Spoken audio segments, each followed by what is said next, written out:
Ratchet and Clank is one of PlayStation's most iconic series, and while similar ones like Jak and Daxter and Sly Cooper have eventually faded away, Ratchet and Clank is still going strong to this day, with the latest title Rift Apart being one of the PS5's flagship titles. So in this video I'll be covering the entire history of the series, right from its initial inception all the way to the present day.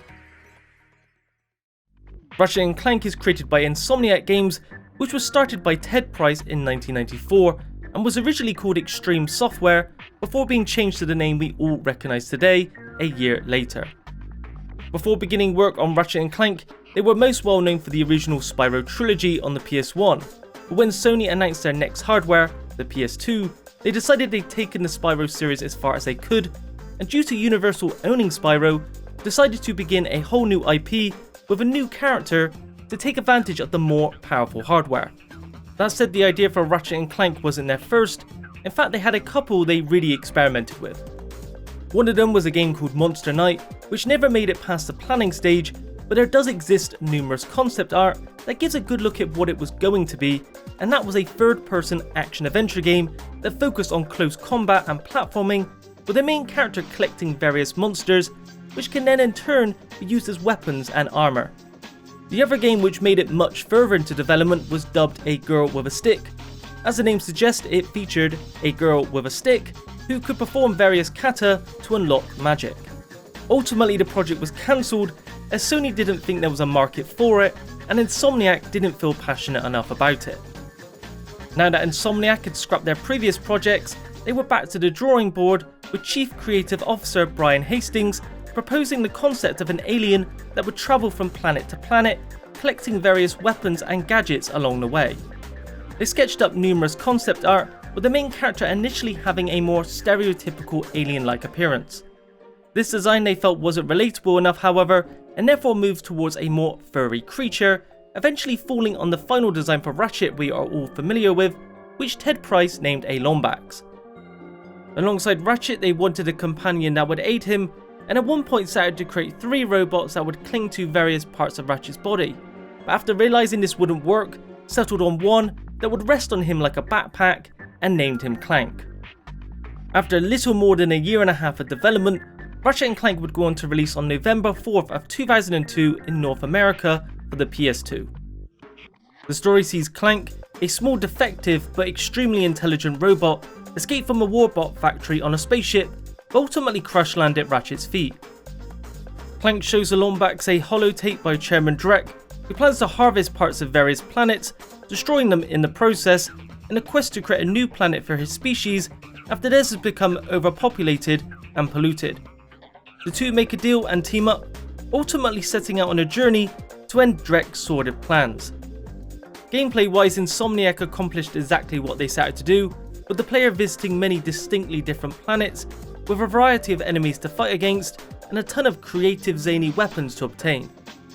What is interesting is during its development, Naughty Dog asked if Insomniac would be interested in checking out the technology they developed for their latest game Jak and Daxter. Insomniac took them up on their offer and ended up using their background rendering technique that they say gave them a massive leg up and allowed them to produce the huge vistas that you see in the game. Ratchet and Clank was ultimately a very successful new IP for Insomniac and Sony, garnering an average Metascore of 88. It was praised for its visuals, tight controls and varied gameplay, but was criticised for its camera angles, especially during boss fights. Fast forward just 1 year later, and the sequel Ratchet and Clank Going Commando, or Locked and Loaded as it's known in places such as Europe and Australia, would release on the PS2. The sequel was greenlit 5 months before even the first had finished development, following such positive reception of it.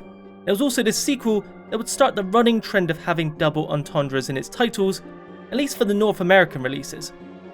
One of the big improvements they wanted to make for the sequel was fleshing out the RPG elements, and they did so by allowing the player to upgrade each of the weapons into better, more destructive versions of themselves. You could also upgrade Ratchet's armour, with each looking more impressive than the last. Another aspect they wanted to address was Ratchet himself, who many criticised as being a bit of a jerk, and therefore rewrote him to be a kinder, more curious character. To match his altered personality, they replaced his previous voice actor, Mikey Kelly, with James Arnold Taylor. In terms of the story, it takes place a year after Drek's defeat, with the duo summoned by the CEO of Megacorp to track down an extremely valuable experiment that has been stolen. They agree, but along their new adventure, learn that the CEO and Megacorp aren't all that they seem. While the game's development was extremely short, going Commando was a huge improvement upon the already great first entry. The addition of strafing made combat feel much more intuitive, the weapons were more creative and fun, and the story more fleshed out. Going Commando was an extremely successful sequel, scoring an impressive 90 on Metacritic, with critics praising it for its tighter controls, better weapons that were more fun to upgrade, and that the story was well told with a great sense of humour. Although some did note that the game was maybe a bit too similar to the first. Once again, with another incredibly short development time, the third game, Ratchet and Clank Up Your Arsenal, or Ratchet and Clank 3 as it's simply known in Europe and Japan, would release on November 2nd of 2004 in North America. Up Your Arsenal further refined the gameplay, added plenty of new planets to explore, along with new weapons with more options in how you can upgrade them. One of the biggest successes of Up Your Arsenal is that it introduced to the series the most iconic villain to date, Dr. Nefarious. Dr. Nefarious is an organic life form who was turned into a machine and wants to do the same to every living being in the universe through the use of a super weapon called the Bio-Obliterator, leaving up to Ratchet and Clank to save the day. One of the big additions to the series with Up Your Arsenal was online multiplayer, with typical modes like Deathmatch and Capture the Flag for up to 8 players to compete against each other. While it is fairly basic by today's standards, in an era where online multiplayer was extremely rare, it was a novel and fantastic addition. Overall, Up Your Arsenal was another huge hit with critics, scoring even higher than Going Commando, with an average Metascore of 91. Critics praised the inclusion of the multiplayer, the further refinements it made to the gameplay, and that it was more varied than the first 2 games. The next game launched in late 2005 and made some very notable and controversial changes. The first of these major changes was in the name, removing Clank from the title outside of Japan, simply calling it Ratchet Deadlocked in North America and Ratchet Gladiator in places like Europe and Australia. For the fourth entry, Insomniac focused even greater on the shooting mechanics, removing much of the remaining platforming elements. Story-wise, it featured a grittier, darker tone, with Ratchet forced to compete in a deadly game show called the Dread Zone. Clank did feature in the story, but he was reduced to a comparatively much more minor role. These various changes Insomniac later admitted were a step too far, stating that while it wasn't a bad game, it didn't feel like a Ratchet and Clank game, deviating too far away from the series' DNA. Overall, Deadlocked garnered a respectable Metascore of 81, although it was the lowest scoring game in the series so far. Critics thought it lacked variety and was a little repetitive, but did praise the multiplayer. The following game in 2007 would be the first mainline entry not to be developed by Insomniac, and the first for the PSP, Ratchet and Clank Size Matters. Developed by High Impact Games, the team was formed a number of years earlier by former members of both Insomniac and Naughty Dog. The game provided the Ratchet and Clank gameplay you all know and loved on the small screen, and while there were some compromises that needed to be made to get it onto the less powerful hardware, it was a pretty competent game. Size Matters achieved a very good Metascore of 85 on the PSP, however the PS2 port that released a year later scored considerably worse with a Metascore of only 62. Towards the end of 2007, the series would make the leap to the PS3 in HD with Ratchet and Clank Future Tools of Destruction, although in Europe and a few other places, the addition of Future in the title was removed. While Tools of Destruction was graphically far more impressive than any of the other previous games, it wasn't perfect. This is due to Insomniac trying to get to grips with the new hardware and using a new engine that limited their scope. This meant the gameplay actually regressed slightly, having no multiplayer, co-op, spherical worlds, racing or other special modes. What Insomniac did do, however, was double down on the story, building upon the lore and characters, ultimately deciding to explore the origins of Ratchet's race and even Clank himself.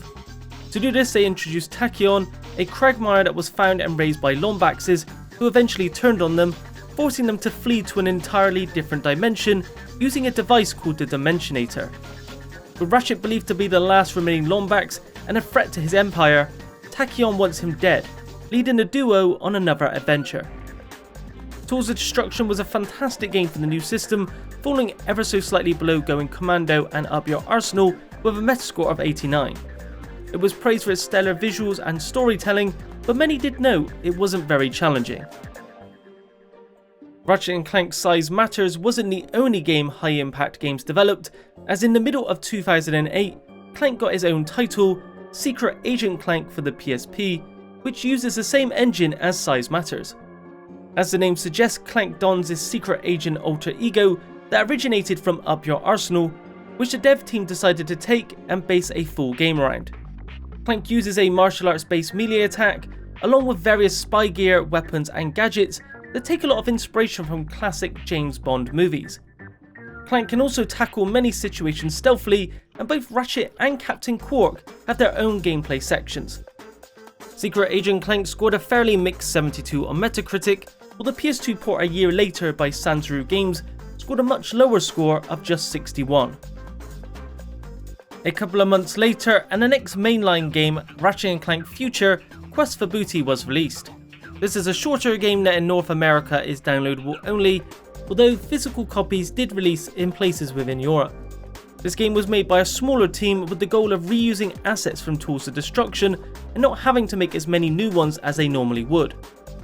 Quest for Booty was also the result of Insomniac promising Sony co-op for Tools of Destruction, but due to development issues that never materialised, and they ended up making a deal for a smaller game a year later. Taking place 1 year after Tools of Destruction on the planet Murdy-Gruul, both Ratchet and Tailwind search for Clank after he's kidnapped by the Zoni, with an old pirate captain called Darkwater potentially holding the key to the Zoni dimension. They desperately need to find Clank. Quest for Booty achieved a relatively positive Metascore of 76, praising it for its tight gameplay and how it sets up the story quite well for the next entry, but found its 3 to 4 hour length too brief, and the lack of new weapons with little in the way of upgrades disappointing. The following year would see the final game in the Future series, and one that's often heralded as the best in the series by many fans, A Crack in Time. A Crack in Time was originally going to be called Clock Blockers during its development, but was ultimately changed to an innuendo that was slightly less risque. What is interesting is that not only was the game the last in the Future series, but Insomniac originally believed it would be the final game full stop. However, sales numbers were high, which resulted in the series continuation.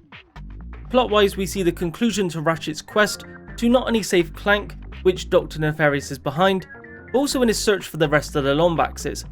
His search leads him to Alistair Azimuth, another Lombax that was also left behind, that desperately wants to change the past using the Great Clock to save his race.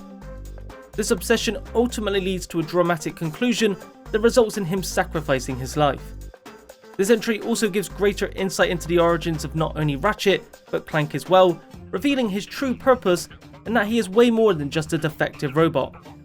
In terms of the gameplay, Insomniac have said they felt this entry nailed the series' DNA, providing great humour, planetary exploration, imaginative and strategic weapons, and a great balance of shooting and platforming. One of the biggest new additions was the ability to freely travel from planet to planet by controlling the ship itself, and the use of hover boots, which are incredibly fun to use. A Crack in Time achieved a very high Metascore of 87, making it one of the highest reviewed games in the series to date. It was praised for its polish, inventive new weapons, great visuals, and well-designed puzzles. 2 years later, and the next entry titled All for One released, which was a distinctly different game than the series had ever seen before, and this was attributed to Insomniac fearing the series was beginning to experience franchise fatigue and they needed to adapt or die. Despite the spin-off still being a platforming shooter, it features 4-player co-op, and the emphasis on these co-op elements is heavily integrated into the core gameplay, requiring a lot of teamwork to progress through each and every level. While the game's final name didn't feature any double entendre, 4 of its working titles did heavily, and these were 4Play, Multiple Organisms, Bros Before Foes, and Friends with Benefits. Insomniac stated the reason they decided not to go with any of those names is because they were scared it might put off parents buying it for their kids, which is understandable as they are particularly suggestive. All for One scored fairly mixed reviews of 70 on Metacritic, stating that it provided a good, fun co-op experience with great humour, but that it didn't quite live up to the polish and quality of the main games. In 2012, the original PS2 trilogy was given the HD treatment on the PS3, which was remastered by Idle Minds, who later changed their name to Deck 9. All three of the games run in 1080p at 60fps or 720p at 30fps with stereoscopic 3D enabled and have full trophy support. This resolution bump made the games look better than ever and overall were very well done ports, although not without a few issues. One of the most notable bugs was Ratchet's helmet appearing too big for his head in cutscenes, a bug that wasn't present in the originals. The trilogy scored 83 on Metacritic, with most acknowledging how well the games had aged. In 2014, the collection was ported to the Vita and scored a slightly lower 76. This less positive reception was largely because of audio bugs and more cumbersome controls. Ratchet Deadlocked was also later given the HD treatment as a digital-only download, but suffered way more performance issues and bugs, and is generally considered a poor port of the PS2 original. Later in the same year as the HD collection, Insomniac released Full Frontal Assault, or Q-Force as it's known in Europe and Australia.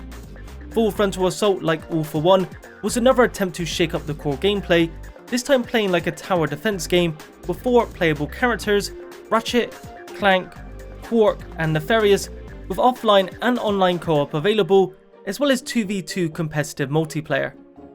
While the tower defense style gameplay wasn't a total failure, Full Frontal Assault received one of the lowest receptions of any of the games in the series, with a Metascore of only 64 because of its short length of only 4 hours, design flaws, and not feeling like a Ratchet and Clank title.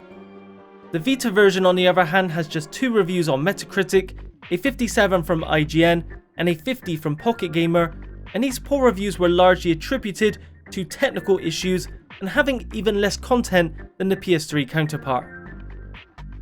After a few years of experimentation with this series, Insomniac returned to its roots with Into the Nexus, which is just called Nexus in Europe. Despite not featuring future in the title for any of the regions, the game was designed as an epilogue to the future games, with the duo facing new villains, Vendra and Neft in Prague. Much like All for One of the game's working titles was a double entendre that was ultimately scrapped. This working title was Into the Nether regions.